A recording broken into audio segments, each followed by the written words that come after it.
ದಿನೇಶ್ ಗುಂಡೂರಾವ್ ಮಾತಾಡಿದ್ದಾರೆ. ಅಂದರೆ ಎಷ್ಟರ ಮಟ್ಟಿಗೆ ಅವರು ಅಸಮಾಧಾನ ಆಗಿದೆ ಅನ್ನೋದನ್ನು ಹೇಳಿದ್ದಾರೆ. ಬನ್ನಿ ಏನು ಹೇಳ್ತಾರೆ ನೋಡೋಣ. ಕೊಟ್ಟಿದ್ದಾರೆ ಒಂದು ಅದೇನೋ ಸಮಸ್ಯೆ ಆಗಿದೆ, ಅದನ್ನು ಬಗೆಹರಿಸ್ಕೋಬೇಕು. ಮತ್ತು ಯಾರಿಗೆ ಸ್ವಲ್ಪ ನೋವಾಗಿದೆ, ಕೆಲವು ಅನೇಕ ಸೀನಿಯರ್ಸು ಇದ್ದಾರೆ, ಅವ್ರಿಗೆಲ್ಲ ಅವಕಾಶಗಳು ಸಿಕ್ಕಿಲ್ಲ. ಒಂದು ಮಂತ್ರಿಮಂಡಲ ಆದಾಗ ಎಲ್ರಿಗೂ ಅವಕಾಶ ಸಿಗೋದೂ ಇಲ್ಲ, ಕೆಲವರಿಗೆ ನೋವು ಆಗೇ ಆಗುತ್ತೆ. ಅದನ್ನು ಸಮಾಧಾನ ಪಡಿಸುವಂಥ ಕೆಲಸ ನಮ್ಮ ಪಕ್ಷದವ್ರು ಮಾಡಬೇಕು. ಅವ್ರ ಜೊತೆಲೆಲ್ಲ ಹೋಗಿ ಚರ್ಚೆ ಮಾಡಬೇಕು ಮತ್ತು ಎಲ್ಲರೂ ಕೂಡ ಒಗ್ಗೂಡಿಸುವಂಥ ಕೆಲಸ ನಮ್ಮ ಪಕ್ಷದ ವರಿಷ್ಠರು ಮಾಡಬೇಕು ಅಂತ ನಾನು ವಿನಂತಿ ಮಾಡಿಕೊಡ್ತೀನಿ. ನಮ್ಮ ಯಾರ್ಯಾರು ಇದ್ದಾರೆ ಕಾರ್ಯಕರ್ತರು, ನಮ್ಮ ಕ್ಷೇತ್ರದ ಜನ, ಅವ್ರಿಗೆಲ್ಲರೂ ಕೂಡ ನೋವು ಆಗೇ ಆಗುತ್ತೆ. ಅದು ಇದ್ದೇ ಇರ್ತದೆ.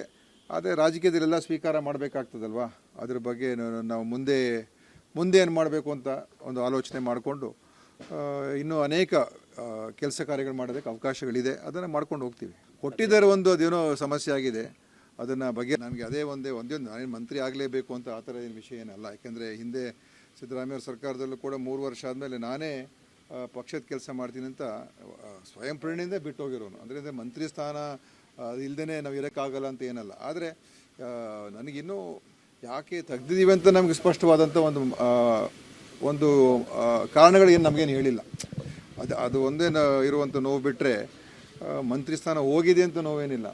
ಏನಕ್ಕೋಸ್ಕರ ತೆಗೆದು ಏನು ಕಾರಣ ಅದರ ಬಗ್ಗೆ ಯಾವುದೇ ರೀತಿಯ ಒಂದು ಮಾತು ಕೊಡ್ತಾ ಏನು ಹೇಳಿ, ಅದೇ ಒಂದು ನೋವಿನ ವಿಷಯ. ಆದರೆ ನಾವೆಲ್ಲ ಪಕ್ಷದ ಶಿಸ್ತಿನ ಸಿಪಾಯಿಗಳು, ಆ ವಿಚಾರದಲ್ಲಿ ನಾವೇನು ಕಾಂಪ್ರಮೈಸ್ ಆಗೋದಿಲ್ಲ. ಪಕ್ಷ ಮುಖ್ಯ ನೋಡಿ. ಅದೇ ನನಗೇನು ಗೊತ್ತಿಲ್ಲ ಅಲ್ಲ, ನನಗೆ ಅದ್ರ ಬಗ್ಗೆ ಮಾಹಿತಿ ಏನು ಕೊಟ್ಟಿಲ್ಲ.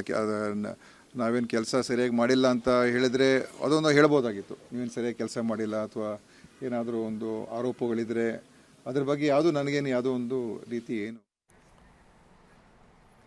ಬಹುಶಃ ಮೊದಲ ಬಾರಿಗೆ ದಿನೇಶ್ ಗುಂಡೂರಾವ್ ಈ ರೀತಿ ಮಾತಾಡ್ತಾ ಇದ್ದಾರೆ. ಅಂದರೆ ಯಾವ ಕಾರಣದಿಂದ ತೆಗೆದ್ರು ಅನ್ನುವಂಥದ್ದು ನಮ್ಗೆ ಗೊತ್ತಿಲ್ಲ, ಅದನ್ನು ಹೇಳಬೇಕಲ್ಲ. ಅಟ್ಲೀಸ್ಟು ನಾವು ಚೆನ್ನಾಗಿ ಕೆಲಸ ಮಾಡಿಲ್ವಾ ಏನು ಎತ್ತ ಅಂತ. ನೋಡಿ ಈ ರೀತಿ ಕೂಡ ಈಗ ಹಿಂದೆ ಸಿದ್ದರಾಮಯ್ಯನವರು ಮುಖ್ಯಮಂತ್ರಿ ಆದಂಥ ಸಂದರ್ಭದಲ್ಲೂ ಕೂಡ ಅವ್ರು ಹೇಳ್ತಾಯಿದ್ರು ಪಕ್ಷದ ಕೆಲಸ ಮಾಡ್ತೀವಿ ಅಂತೇಳಿ ಅವತ್ತು ನಾವು ಬಿಟ್ಟು ಹೋದ್ವಿ ನಾವೇ ವಾಲಂಟಿಯರ್ಲಿ. ಸೊ ಈಗ ಹಿಂಗಾಗಿದೆ ಅಂತಂದರೆ ಸಹಜವಾಗಿಯೇ ಅವ್ರ ಮನಸ್ಸಿಗೆ ನೋವಾಗಿದೆ.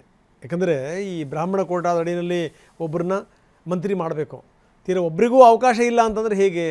ಸೊ ಇದು ಸಂಗತಿ.